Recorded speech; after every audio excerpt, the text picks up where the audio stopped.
Educational Center. I want us to do something on stress. And we all know stress is an aspect of oral skills. So if you are a student and maybe you're having a problem in stress and intonation, kindly follow us as we're going through the same topic. So you are free to follow what I'm going to teach today, and I think it will be of much importance to you. So how do you know how to define stress? What is stress according to you, learners? Now, stress from the onset, when we talk of stress, stress and intonation, the word stress, stress is simply the emphasis you place on a word or a sentence. Stress is the emphasis placed on a word or a sentence. Therefore, when you want to stress, for example, a word or a sentence, you should be in a position to first of all explain what stress means. So therefore, how do you define stress? Stress is simply the emphasis you place on a word or a sentence.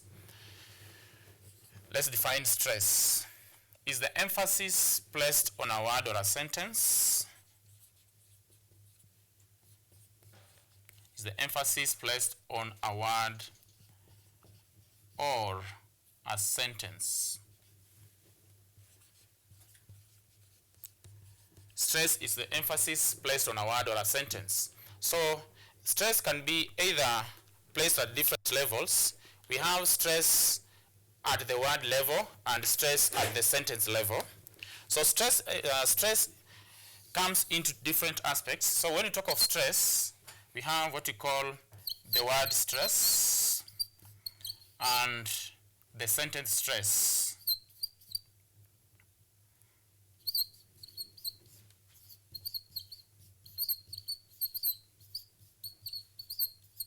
We have the word stress and the sentence stress. Now, let's begin with what we call the word stress. The word stress. Now, how do you stress a word? For you to stress a word, first of all, we need to understand what we call a syllable. So students, a syllable is simply that segment that makes up a word. You know, for you to come up with a word, this word must be pronounced. It comes from an aspect of a complete breath. So when you pronounce a word, and there is an aspect of a complete breath, and this complete breath comprises of a consonant and a vowel. But for you to correctly pronounce a word, this syllable must have the principal sound, which is a vowel. So a syllable cannot be complete without a vowel. Therefore, a vowel sound in particular is the principal aspect of what you call a syllable. So a syllable must have what you call a vowel sound. So we need to understand what a vowel sound is. So a vowel sound is simply that sound you pronounce. So when you pronounce, there's no interruption during the process of pronunciation. That's what we call a vowel sound. So a vowel sound, in most cases, must be understood in this clear aspect. So a vowel sound, for example, look at this word, look at the word teacher here. So for the word teacher to be pronounced well, it must have vowel sound. So a vowel sound is the one that makes up what we call a syllable. So a syllable cannot be complete without a vowel sound. A consonant sound only doesn't make up a syllable. Therefore, a syllable, for you to know that this is a syllable should have a vowel sound. This vowel sound can also combine with a consonant sound, but a consonant sound alone cannot make a syllable. But a syllable can stand on it, but a vowel sound can still stand on its own and make up what we call as a syllable. Now look at this. When you talk of a syllable, the word is, you have teacher here. The word teacher here has how many syllables? 2 syllables. So the word teacher has 2 syllables. So these 2 syllables are the ones that make up what we call a complete breath. It makes up a complete breath. It makes up a complete breath. So for one to completely pronounce this word correctly and to understand that this word has 2 syllables, each syllable must have the building principle, which is a vowel sound. Therefore, how do you know that a word has a given number of syllables? How do you know that a word has a given number of syllables? This is what you do. For you to clearly understand that a word has a given number of syllables, you simply consider what you call the number of vowel sounds.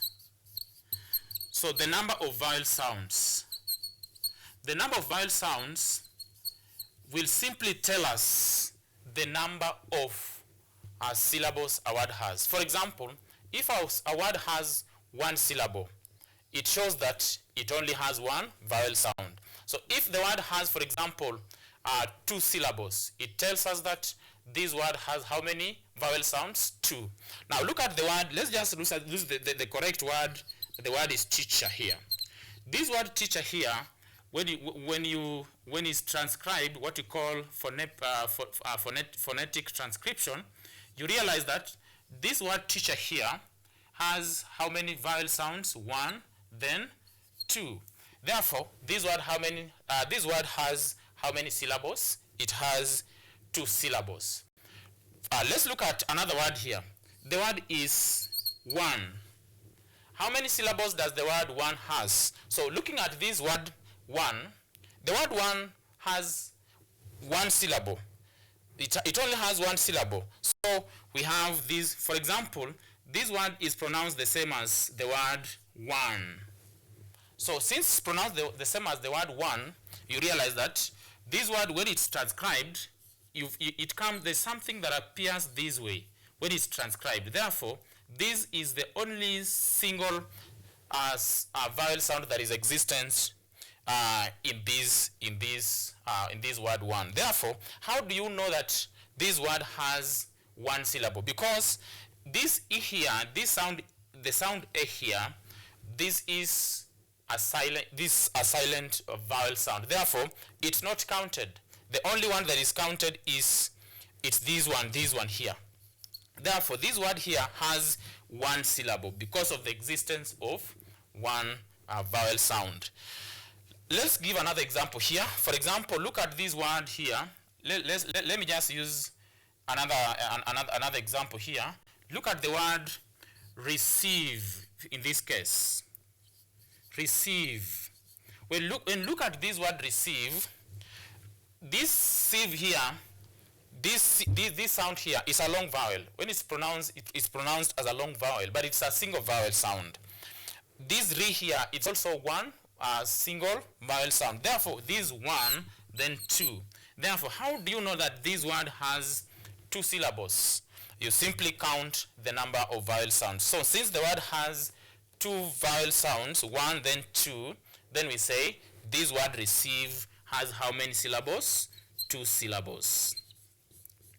I think I wanted us to understand this so that before we even know how to stress a word,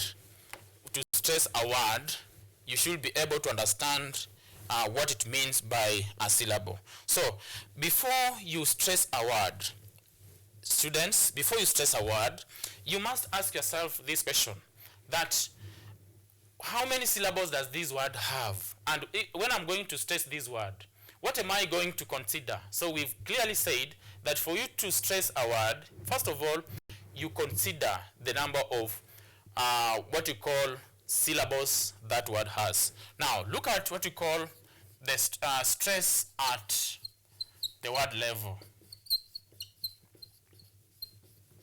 Stress at the word level.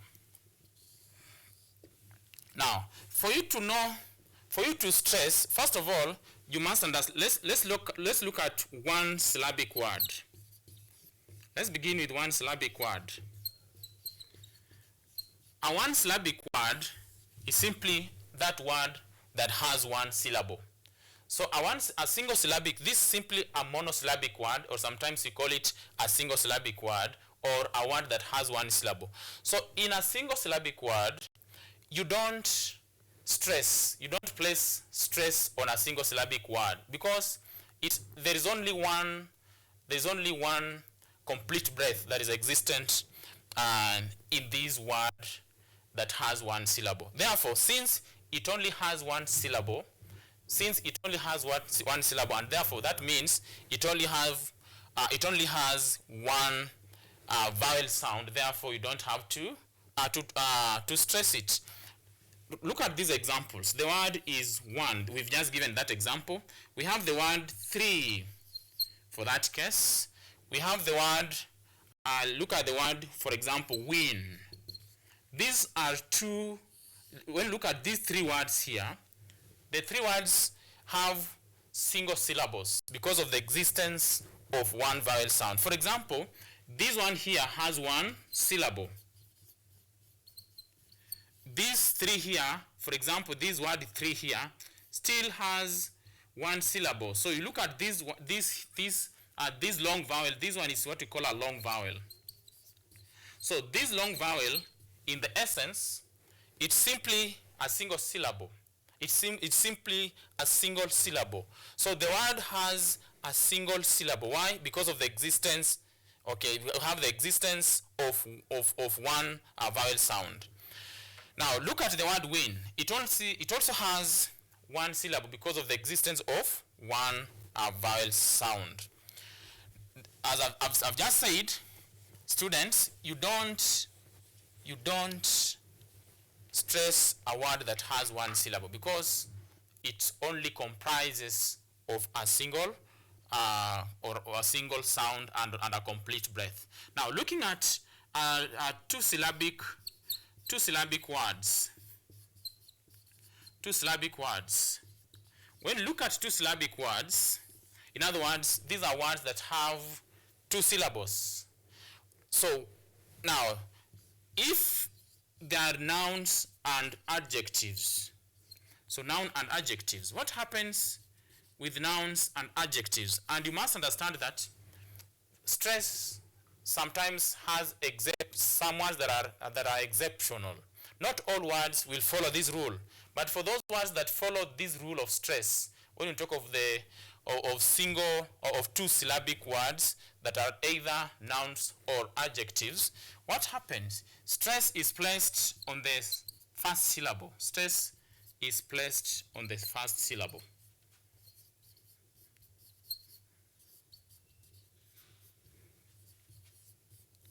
On the first syllable. And in an exam situation, students, this is what happens. For example, depending on the rubrics that the examiner has used, you may be asked to either use a stress marker. There's something we call a stress marker. Sometimes we call it a stress marker. Sometimes you may be told to simply underline that part that will be stressed. So depending on the rubrics the examiner has used, this will guide you on what to use. Whether they want you to use a stress marker, that's something that appears this way, or you simply have been told to underline that part that is stressed. So we've said that stress is placed on the first syllable. Now, how do you count? How do you know that this is the first syllable, this is the second syllable, this is the third syllable? Look at this word cement, or look at this word cement. When you pronounce that word as a noun, it's pronounced as cement. Now, the word cement here has two syllables. Now, so it's C then ment. So it's cement. You don't say cement, it's cement. So this word here has two syllables. Therefore, you place your stress marker on the first syllable. So if the rubrics are telling you to use a stress marker, you simply place this marker on the first syllable. Now, so all words that have two syllables, you place a stress marker on the first syllable, especially if they are nouns and adjectives. So all nouns and adjectives that have two syllables, you place a stress marker on the first syllable. Now, if you're having, for example, let's look at verbs in this case. So what happens with verbs? When you want to stress verbs, what happens? So verbs that have two syllables, you place a stress marker, or you simply stress the second syllable. You simply stress the second syllable, or you simply place your stress marker on the second syllable. So for all those words that have two syllables, and these words are simply verbs, so we all know that verbs are they simply state or act. A verb is simply a state or an action. So that's how you define a verb. Therefore, for all verbs, you place your stress marker on the second syllable for all verbs. But now, there are so many examples. For example, I've used the word cement. Look at this word, report. Report these incidents. Go report these incidents. So report. So you place your stress marker on the second syllable. So when you are using the word, so this one now becomes, can you cement this relationship? So you stress on the second syllable here. So it's cement. So if you are stressing such words, you must pay attention to especially where the syllable ends or the syllable begins. So when you are stressing, you simply ask yourself, where does the emphasis on this word begin and end? So when you are stressing a word, you must be able to understand that for a two-syllabic verb, you must always place a stress marker on the second syllable. Now, looking at this other scenario here, there is what you call three-syllabic words. Three-syllabic words. Three-syllabic words. Three-syllabic words. So for three-syllabic words, they don't follow strict instructions on where to place a stress marker. Three-syllabic words can either be stressed on the first syllable, the middle, or at the end. Can either be stressed on the first syllable, or the second syllable, or the third syllable. So it all depends with the word that you are placing with the word that you are placing. And again, you also have to listen to yourself when you are pronouncing that word. Does it really make sense? Where do we place the emphasis on that word? For example, as you pronounce that word, especially the three-syllabic word, where do you realize the change of the emphasis on that particular syllable? So students, pay attention that if the word has three syllables, you either can stress on the first syllable, you can stress on the second syllable, or you can simply stress on the third syllable. For example, let's look at this word here. Let's look at this word here.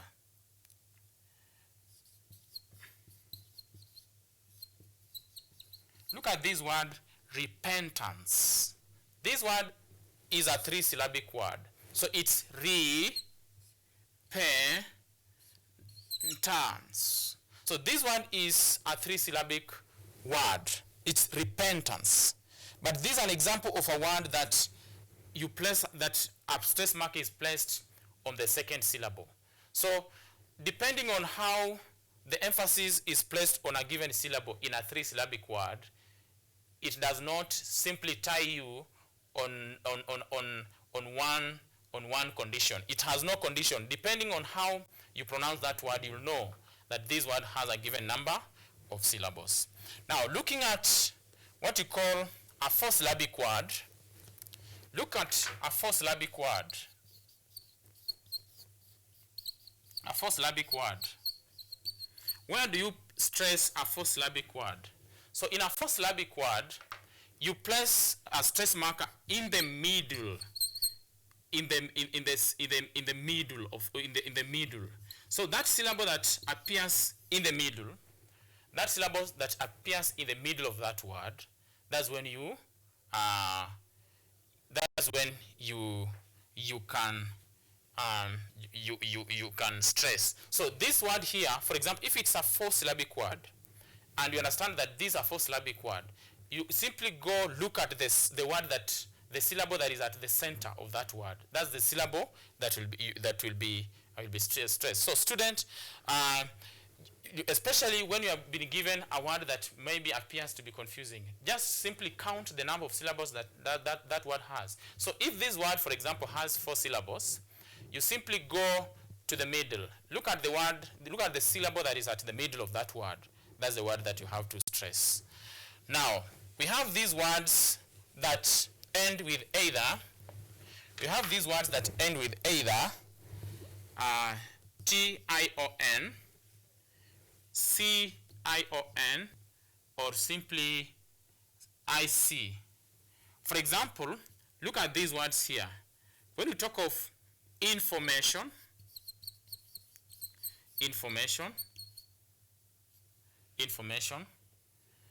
when we look at the word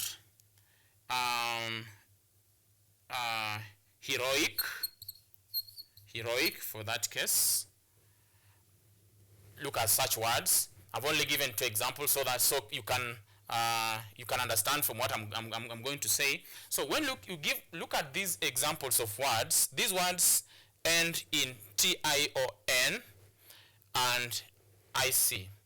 We have those ones that end with C-I-O-N. So in any case you come across them in an exam, you should be in a position to understand. So if you, in this particular examples of words, you simply place a stress marker on the second last syllable. Now looking at this word information, let's look at the second last syllable, information.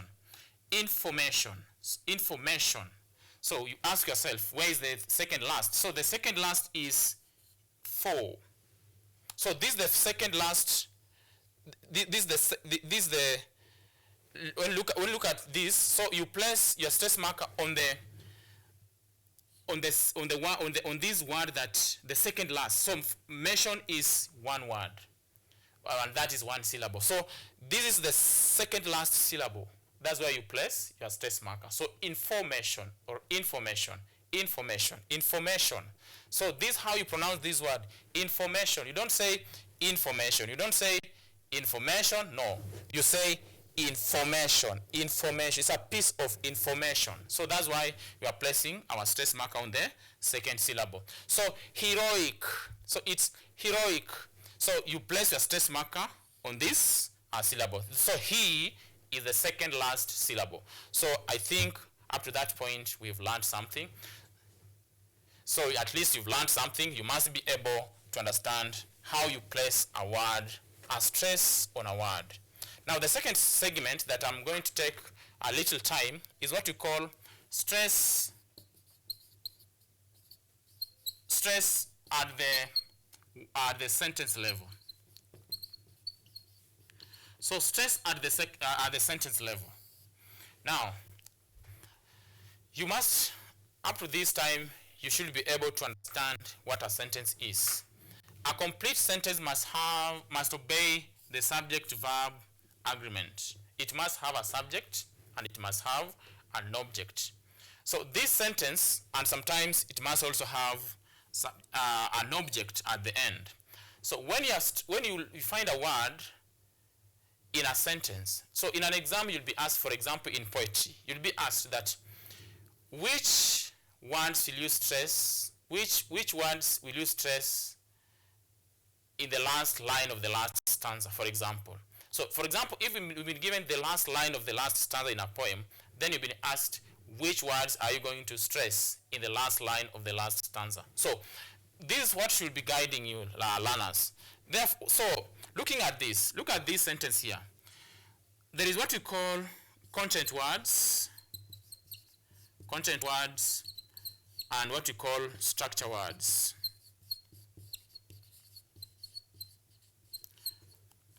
What's the difference between content words and structure words? So content words will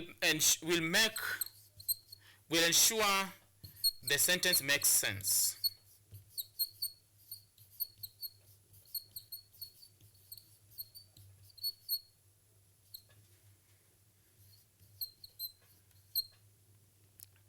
They make sense, or they express the meaning of the sentence. So content words show meaning. Content words show meaning, or they simply express the sense of a sentence. Therefore, how do you know that these are content words? So content words in a sentence include: 1, we have nouns. 2, we have main verbs.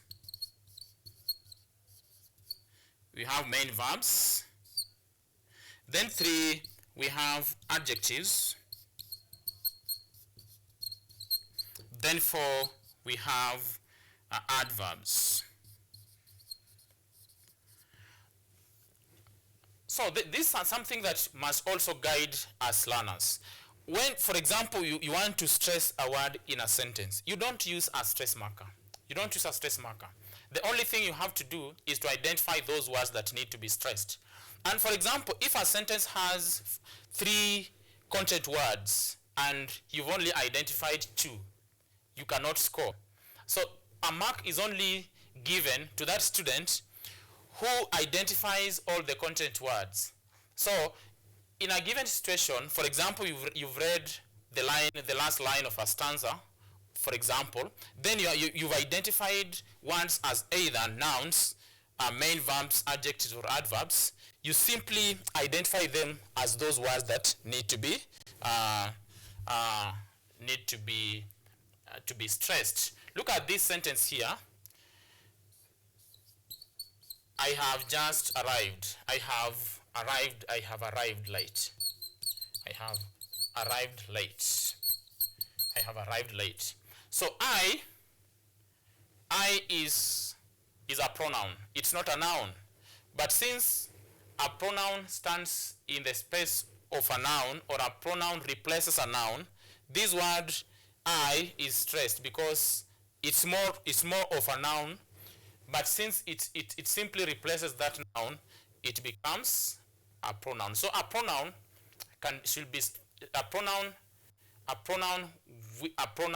in this case, do we say it's stressed or not? Looking at this word here, I is the subject of that sentence. I have arrived late. So I here is not stressed. We all know that I in this case is a pronoun. It replaces a noun, but it's not the real noun. Therefore, it's not stressed. So I have arrived late. Looking at this, have here is an auxiliary verb. Arrived here is the main verb. Then late here is an adverb of time. I have arrived late. So the words that need to be stressed in this sentence will be arrived and late. So students, I think whenever you've been given such a question, you only need to understand that in this sentence, which word is the content word and which word is the structure word. And understand that you don't stress structure words. Structure words simply ensure the sentence is grammatically correct. Structure words only ensure the sentence is grammatically correct, but they do not give the meaning the sense, or they do not give the sentence the meaning or the sense it purports. Therefore, you don't stress structure words. They only make the sentence grammatically correct, but they are not used as words that show the meaning or the sense of a sentence. So I think for today, if you've been following clearly, we've learned so much about stress. We've known that when you are stressing, you stress a word or a sentence, and therefore you must have had information about this stress marker. So a word only go for the stress marker. Then in a sentence, you either consider whether a word is as a content word or a structure word. So I think when we meet next time, we shall continue from from where we've just left.